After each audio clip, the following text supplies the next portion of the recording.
Good day, everyone. Welcome to my YouTube channel.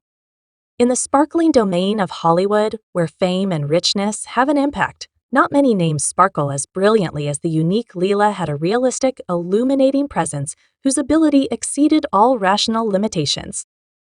Rand's splendor stretches out past the cinema and into the halls of riches and extravagance from a distinguished lifetime that has left a permanent imprint on media outlets and total assets that opponents, the actual stars. Rochon's example of overcoming adversity unfolds like a blockbuster film. As we dive into the universe of this wonderful craftsman, we explore through the hallways of her total assets, investigate the greatness of her manner, and speed down the paths of her noteworthy vehicle assortment. Every one of the subtleties you want are here in this video. We should make a plunge now. The 1990s delivered a wonderful gathering of dark entertainers in Hollywood, and their heritage persists as the most respected right up to the present day, famous for their magnificence, ability, and jobs in getting through works of art. These ladies made a permanent imprint on the realistic scene. Lela Rochon stands gladly among this regarded bunch, blasting onto the scene in the last part of the 80s. She immediately turned into a most loved young lady in media outlets, imparting the screen to illuminators like Halle Berry and Angela Bassett. Rochon's name might ring a bell, yet her immaculate look and shocking figure say a lot for the people who might be new to her name. Past her unquestionable, actual magnificence lies a lady who has defied difficulty with a courage that would challenge even the most prepared entertainers, exploring through preliminaries that could provoke a normal person to leave the stage and never return. Rochon has arisen solidly, as well as with a steady effortlessness that is pretty much as spellbinding as her on-screen presence. Lela Rochon's excursion through the core of Hollywood is a story established in her Los Angeles childhood. As a genuine local, she called the city home, as well as sought after her schooling at California State College Dominguez Slopes, procuring a 4-year certification in broadcast newscasting in 1986, much to her dismay that her way would ultimately lead her from the editorial domain to the glinting lights of media outlets. Her introduction to the diversion world started with an amazing turn-breaking move during the shooting of the clique dance film Breakin' in 1982, then an extra encounter with Adalu Quinn, otherwise called Shabadoo, the backup parent of Break Moving, who might turn into her most memorable spouse, Adelo, a choreographer of Lionel Richie's notorious The Entire Night music video, perceived Rochon's ability and offered her a vital chance as the lead artist in 1983. Rand's vocation ventured into the universe of music recordings, where she played the affectionate interest of Luther Vandross in It's Over Now, 1985, and Prison Over for Levert's My Eternal Love, 1987. Her process went on with appearances in more music recordings, including Tupac's I Get Around in 1993, exhibiting her flexibility and attractive presence across different sorts of diversion. Lela Rochon's excursion into acting started at the young age of 20, denoting her introduction in the Mama for television film A Rabbit Story in 1985. In this job, she depicted Charlotte, a Playboy rabbit, drawing motivation from Gloria Steinemann's encounters inside the celebrated Playboy Manor. Little did Rand realize that this underlying introduction to acting would make way for a diverse vocation that would unfurl with amazing turns in the midst of her blossoming acting profession.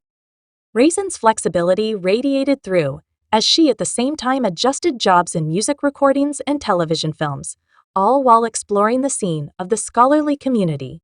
Anyway, a vital second guided her away from the way of transmission newscasting while still in school. Rochon turned into a spet, highlighting in north of 20 aides as a representative for the Bud Light brand's famous person, Spuds MacKenzie. This unforeseen open door, which she arrived in may not be long before her June graduation, became turned into a defining moment, venturing to every part of the country as a spet. She graced Super Bowl promotions furthermore, showed up on eminent syndicated programs like Great Morning America, considering this section Ran uncovered in a meeting with Joanne Quinn that her spet pretended a definitive job in reshaping her vocation desires.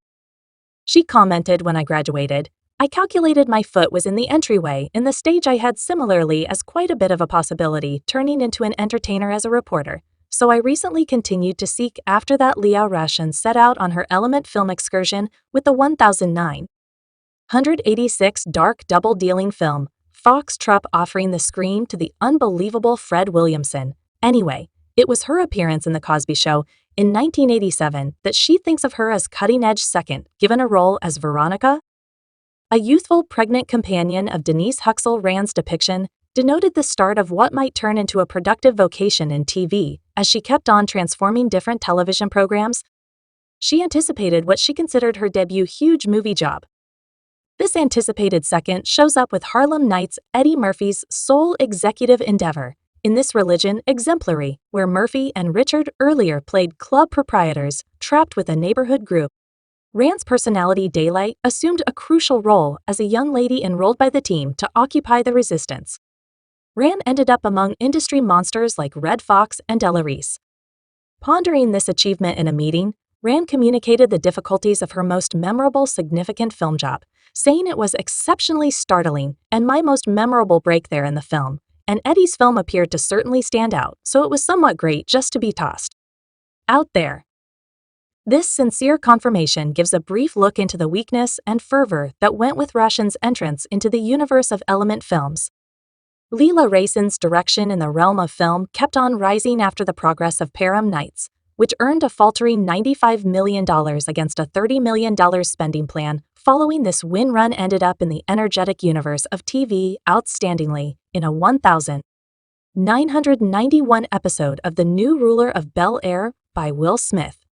Her way to handling the job of Cindy was set apart by different tryouts, including competing for Karen Parsons' notorious Hillary Rochon.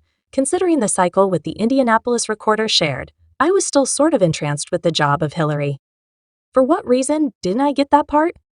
However, it checked out when Karen did it, since she had such a particular interpretation of it. That was her part. She truly possessed it, so I loved the show. You generally watch the positions, but you don't get her esteem for the show, which demonstrated that Rand would later be offered the job of WOL Smith's sweetheart. This noticeable, critical point, adding a layer of enjoyment to her different collections in the ensuing year. Rand rejoined with Eddie Murphy in the lighthearted comedy Boomerang. Murphy engaged in fostering the story with different scholars. Ed ran for the job of Christie in this film, where Murphy plays a charming, ladies' man. Rand's personality becomes one of his old flames. Reviewing her fervor about the undertaking, Rand featured the special dynamic of her scenes with Murphy in a comedic setting in the true-to-life scene of 1995. Lela Rochon got her cutting-edge driving job in the acclaimed film, holding on to breathe out, remaining close to stalwart entertainers Whitney Houston, Angela Bassett, and Loretta Mine, adjusted from Terry McMillan's top-rated novel. The heartfelt show Standing By to Breathe Out rotates around the complicated elements of four companions, exploring complex associations with men, and running ventured into the personality of Robin Stirs, a powerful leader wrestling with the difficulties of tracking down a reasonable accomplice in the wake of cutting off a friendship with her wedded sweetheart. The journey to getting the job was not without its obstacles.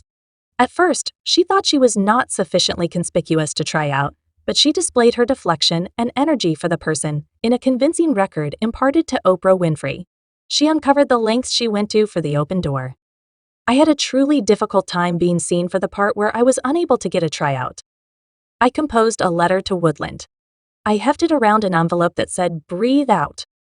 I inquired as to whether they knew Terry McMillan or Timberland Whitaker. I found someone who knew Terry and implored her to converse with Backwoods so that he could see me. Rand unveiled. Her determined interest paid off, procuring her a sought-after spot as the lead in the film, an accomplishment made much more huge by Whitney Houston's presence in the cast. The outcome of Standing By to Breathe Out was reverberating, netting a noteworthy overall total of $81,400. Past its film industry, when the film cut a spot in social memory positioning among the main 30 films for the whole year. Rochon's depiction of Robin procured her praise and acknowledgement with honors, including AMTV Grant, a selection for Best Female Advancement Execution, and the NAACP Picture Grant for Extraordinary Supporting Entertainer in a Movie. From that point on, Lela Rochon turned into an easily recognized name, joining the primary cast of the main time of the Wayne siblings. Rochon depicted Lisa Shaw Wayne's sweetheart, setting her presence in families. The country over her star kept on ascending with a lead role in the Dearest 1998 film. For what reason do morons become hopelessly enamored with a ritzy undertaking highlighting Hail Berry Viva of Fox and Lauren Tate the next year? She imparted the screen to Jamie Foxx in the game show Any Given Sunday, adding one more great credit to her blossoming filmography. As of 1999, Unfurled Ran was not just lounging in that frame of mind of expert achievement, yet additionally getting ready to leave on another part of her own life plans, were in progress for her union with Anwan Fuka, the cultivated head of preparing day rations. Vocation had prospered into a vital achievement, and conjugal ecstasy appeared reachable anyway. Her way of living went off in a strange direction in 2001 when she settled on the hard decision. Thanks for watching this video.